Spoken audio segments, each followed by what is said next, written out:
अवधूत चिंतन श्री गुरुदेव दत्त श्री स्वामी समर्थ. हिंदू धर्मामध्ये जवळपास सर्वांच्याच घरामध्ये देवघर देवारा आहे आणि हा देवघर देवारा ज्या ठिकाणी असतो तिथली जागा पवित्र असते, प्रसन्न असते आणि आपल्याला तिथून जी पॉझिटिव्ह ऊर्जा मिळते ती आपल्याला दिवसभर आपल्या सोबत राहत असते. आपण म्हणूनच तर समजा एखादी जरी व्यक्ती आपल्या देवघरातील देवांची फोटोंची जी आपण देवांच्या फोटो प्रतिमा ठेवतो आणि ज्या मूर्त्या ठेवतो त्यांचं सकाळी सकाळी आपण पूजा करत असतो. आणि एक जरी व्यक्तीने पूजा केली तरी बाकीचे सर्वजण आपण बाहेर जाताना म्हणतो की चला आपल्या देवी देवतांना नमस्कार करूनच आपल्याला बाहेर पडायचं आहे, कारण तेथून जी ऊर्जा भेटते ती आपल्याला आशीर्वाद देवी देवतांची भेटत असतात आणि त्या ठिकाणावरच आपलं मन हे प्रसन्न राहत असतं. आणि आपल्याला काही अडचणी आल्या, आपल्याला काही संकट आले, आपल्याला काही सुख आले, आपल्याला काही दुःख आले तर आपण त्या देवाजवळ आपण तिथे बसून त्यांना सांगत असतो, त्यांना नमस्कार करत असतो, देवा तुझ्यामुळे हे काम झालं किंवा माझ्यावर हे संकट आलं तर ते तू टाळ.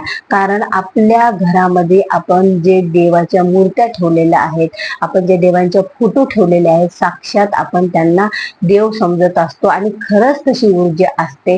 कारण जशी भावना, जशी भक्ती, जशी शक्ती आणि जसा विश्वास असतो तसं तिथलं वातावरण घडत असतं. ज्या वेळेला आपल्याला वाटतं की हे देव जणू आपल्या मूर्ती नसून साक्षात हे देव आहेत आणि आपण त्यांना दररोज स्नान घालत आहोत, आपण त्यांची पूजा करत आहोत, ही ज्या वेळेला आपल्या मनात भावना निर्माण होते ना त्यावेळेला बघा आपल्याला किती प्रसन्न वाटतं. आणि ज्या वेळेला आपण देवांना सकाळी आंघोळ घालतो, आता आपण ज्या वेळेला आपल्या आंघोळीचा टाइम असतो ना त्यावेळेला घरातील एखादी व्यक्ती आपल्या देवांना स्नान घालत असते. आता देवांचं स्नान, देवांची आंघोळ याला आपण अभिषेक असं म्हणतो आणि ते अभिषेकाचं जे पाणी आहे ते तीर्थ स्वरूपात होत असतं. आणि ते पाणी बघा काही महिला त्या पाण्याच्या बाबतीत बऱ्याच चुका करत असतात. कोणी ते पाणी कुठं तरी टाकतं, कोणी कुठं टाकतं, कोणी कुठं टाकतं, ते वेगवेगळ्या प्रकारे त्या पाण्याचा आपण काय करतो त्याला बाजूला कुठंतरी टाकून देत असतात सगळे आपापल्या पद्धतीने. पण त्याची योग्य पद्धत कोणती आहे बघा, की जे आंघोळीचं पाणी आहे ते पाणी आपण कुठं टाकायला पाहिजे, कारण ते पाणी देवाचं तीर्थ आहे आणि तीर्थाला असं आपल्याला कुठेही टाकायचं नाही. आणि ते तीर्थ आपल्यासाठी खूप पवित्र असं आहे, कारण देवाची आंघोळ पूजा केली पण ते पाणी जर आपण वेगळ्या पद्धतीने टाकलं तर ते पूजा आंघोळ केलेला त्याला काय अर्थ राहील. असं नाही की देव आपल्यावर कोपतात किंवा देवाचा आपल्यावर आशीर्वाद राहत नाही, सर्व काही राहत असतं. पण आपली भावना आहे ना की ती देवाचं तीर्थ आहे, देवाची पाणी म्हणजे ते जे स्नानाचं पाणी आहे ते तीर्थ आहे आणि त्या तीर्थ म्हणजे एक पवित्र आहे आणि ते पवित्र असणारं तीर्थ आपण कसं बरं कोणत्या जागेवर टाकायचं. पण आता बऱ्याच महिला काय करत असतात, जे पाणी आहे ते तुळशीला अर्पण करत असतात, पण हे चुकीचं आहे. कारण तुळस ही जेवढी मानवासाठी आपल्यासाठी पवित्र आहे तेवढी देवी देवतांसाठी सुद्धा पवित्र आहे. देवी देवता सुद्धा तिचा मान आणि सन्मान करतात. आणि ज्या वेळेला तुम्ही स्नानांचं देवांचं पाणी तुळशीला जर टाकत असाल, तुळशीच्या रोपाला, घरातल्या तुळशीला, तर हे देवांनाही आवडणार नाही आणि तुळशी मातेलाही आवडणार नाही. आणि ज्या वेळेला आपण एवढी पूजा करतो, आपल्या घरात दररोज आपण देवी देवतांचा विचार करतो, नैवेद्य करतो, आपण खूप धार्मिक आहोत आणि ही चूक आपल्याला आपल्याकडून होत असते, कळत न कळत आपल्याला आणखी माहित नाही. कारण आपल्याला वाटतं हे देवांचं पाणी आहे आणि आपण ते तुळशीलाच टाकायचं, पण तुळशीला सुद्धा देवाने खूप आदर दिलेला आहे बघा. तर देवाच्या आंघोळीचं पाणी तुळशीला टाकलेलं देवाला तर अजिबातच आवडणार नाही. तर काय करायचं तर बघा, ते पाणी तुम्ही आता का आवडणार नाही, तुळशीला टाकलेलं देवांना का आवडणार नाही, कारण बघा देवाला एवढं महत्व आहे त्या तुळशीला.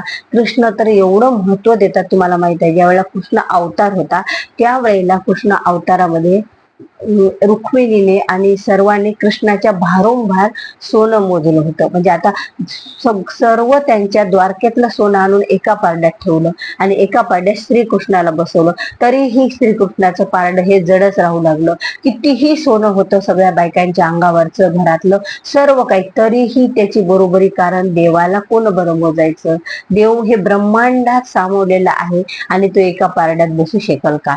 आणि त्याला कितीही सोनं टाकलं तरी काय त्याला अर्थ उरणार आहे. मग रुक्मिणीनं काय केलं, एक तुळशीचं पान तोडून आणलं आणि त्या पारड्यात टाकलं की बरोबर कृष्णाचं पारडं वर गेलं आणि ते पारडं खाली आलं. बघा की देवाच्या एका पानाला एवढं महत्व आहे की ते देवाचं पारडं सुद्धा म्हणजे हे झालं, ते हलकं झालं आणि ते एक पान जे तुळशीच होतं ते सुद्धा जड झालं.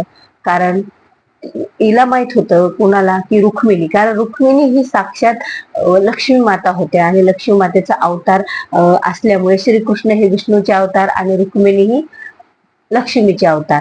मग आता ह्यांचे अवतार असल्यामुळे त्यांना माहित होतं की तुळशीचं किती महत्व आहे आणि किती श्रीकृष्णाला तुळशी प्रिय आहे. तर एवढंच तुळशीला महत्व देवांनी दिलेलं आहे.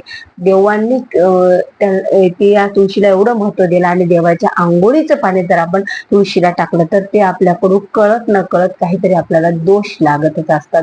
त्याचं पाप पण आपण म्हणतो ना आपल्याला लागतच असेल. म्हणून ते पाणी आपल्याला तुळशी टाकायचं नाही, एखाद्या झाडाला टाका, तुमच्या घरातील किंवा अशी एखादी रिकामी जागा असेल बागेत टाका किंवा एखादी आजूबाजूला कुठेतरी अशी एखादी रिकामी जागा असेल की तिथे आपला पाय पडणार नाही आणि ते पाणी तिथे त्या ठिकाणी जिरून जाईल किंवा त्याचं बाष्पीभवन होऊन जाईल उन्हाद्वारे. अशा ठिकाणी आपल्याला ते देवाचं पाणी आपल्या टाकायचं आहे. पण देवाचं पाणी आपल्याला आपल्या तुळशीला टाकायचं नाही. ही आवर्जून महिलांनो किंवा आपल्या घरात कोणीही पूजा करत असेल त्यांनी ही चूक टाळायची आहे. ही चूक खूप मोठी आहे आणि ही चूक आपल्याला करायची नाही. कारण आपण एवढी आदर करतो तुळस मातेचा सुद्धा आणि देवांचा सुद्धा.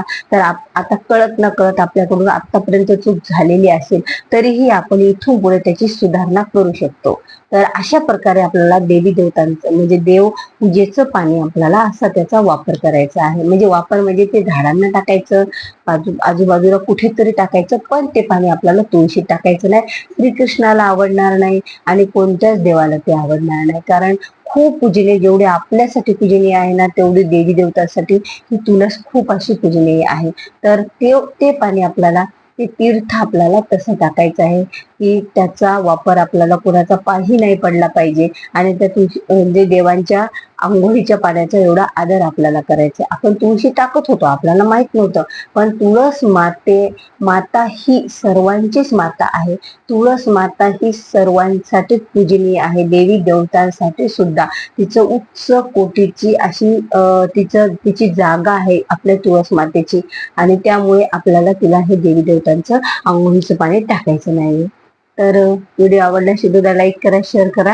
नवीन असाल तर सबस्क्राईब करा. झालेली सेवा म्हणजे जी माहिती आहे ती तुमच्यापर्यंत पोहोचलेली आहे आणि असेच माहितीपर व्हिडिओ पाहण्यासाठी माझ्या चॅनलवर तुम्ही एकदा भेट द्या. वेगवेगळे माहितीपर आपल्याला पूजेचे स्वामी सेवेचे व्हिडिओ आहेत ते बघा. आणि एक गोष्ट म्हणजे की आणखीन आपल्यापर्यंत माहितीपर असेच वेगवेगळे नवीन माहिती व्हिडिओ तुमच्यापर्यंत पोहोचण्याचं काम हे माझं चॅनल करत असतं आणि यामुळे अवश्य माझ्या चॅनलला भेट द्या. नवीन असेल तर सबस्क्राईब करा आणि आजचा व्हिडिओ इथेच थांबूया आणि भेटूया पुन्हा अशाच एका नवीन व्हिडिओ सोबत. तोपर्यंत स्वामी समर्थ.